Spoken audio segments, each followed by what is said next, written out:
इस क्वेश्चन में कह रहा है a rider on horse back falls when horse start turning all of sudden, because एक राइडर जो हॉर्स बैक पर बैठा हुआ है, हॉर्स के पीछे बैठा रहता है, वो एकदम अचानक से गिर जाता है जब हॉर्स जो है आगे की तरफ बढ़ता है। तो इसको समझने के लिए हमें जो है इनर्शिया ऑफ रेस्ट का कॉन्सेप्ट समझना होगा। मान लो ये हॉर्स है भाई, ये हॉर्स जो है रेस्ट में है, शुरुआत में ये हॉर्स जो है रेस्ट में है। अब ये हॉर्स आगे की तरफ मूव करता है, यानी कि इसके अंदर वेलोसिटी आती है या स्पीड आती है, ये मोशन के अंदर आता है। अब इस हॉर्स के ऊपर जो राइडर है, इसके दो पार्ट है, एक तो ये लोअर बॉडी, ये इसकी क्या है लोअर बॉडी, और इस राइडर की ये क्या है अपर बॉडी, ये क्या है अपर बॉडी। चूंकि इनर्शिया ऑफ रेस्ट की वजह से इसकी जो अपर बॉडी है वो रेस्ट में ही रहना चाहती है। ये किसकी वजह से रहना चाहती है? Due to inertia of rest, inertia of rest.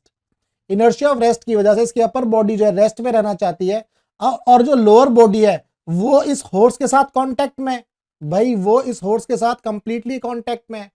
तो जैसे ही हॉर्स जिस वेलोसिटी से आगे की तरफ मूव करेगा, तो इस राइडर की जो लोअर बॉडी है वो भी आगे की तरफ मूव करेगी।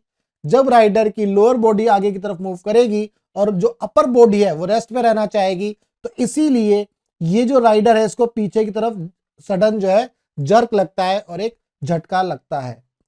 तो यहां पर चारों ऑप्शन पढ़ लेते हैं, चारों ऑप्शन में से देखते हैं कौन सा ऑप्शन सही है। Rider is taken back, rider is suddenly afraid of falling, inertia of rest keeps the upper part of a body at rest.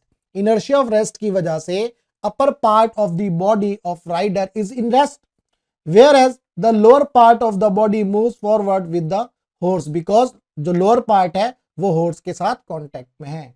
इसीलिए इसका थर्ड ऑप्शन बिल्कुल करेक्ट है। इस केस में तो जो हॉर्स था वो रेस्ट से मूव कर रहा है। नीचे एक डायग्राम दिया गया है, राइडर जो है ऑलरेडी कुछ वेलोसिटी से चल रहा है, रनिंग विद हाई वेलोसिटी। जो राइडर और हॉर्स दोनों जो है कुछ वेलोसिटी से मूव कर रहे हैं। अब एकदम जो है अचानक क्या होता है, ये जो हॉर्स है वो रुक जाता है। जब हॉर्स अचानक रुक जाएगा तो यहां पर भी यही सिचुएशन होगी। इस राइडर की जो लोअर बॉडी है, ये लोअर बॉडी है, ये लोअर बॉडी है, और ये अपर बॉडी है, ये क्या है अपर बॉडी। तो लोअर बॉडी जो है हॉर्स के साथ कांटेक्ट में है, तो जैसे ही हॉर्स रुकेगा वैसे ही लोअर बॉडी भी इसकी रेस्ट में आ जाएगी, वैसे ही इसकी लोअर बॉडी भी रेस्ट में आ जाएगी।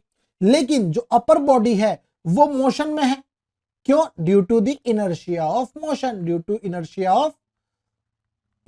ऑफ मोशन, क्योंकि इसकी अपर बॉडी जो है मोशन के अंदर ही रहना चाहती है, इसीलिए इसकी अपर बॉडी जो है आगे की तरफ फॉल करेगी, इसीलिए ये जो राइडर है आगे की तरफ गिर जाएगा।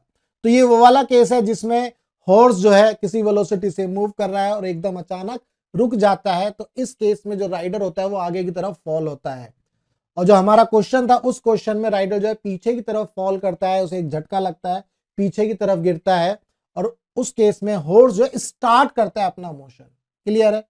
तो क्वेश्चन नंबर 1 का जो आंसर है वो है थर्ड ऑप्शन।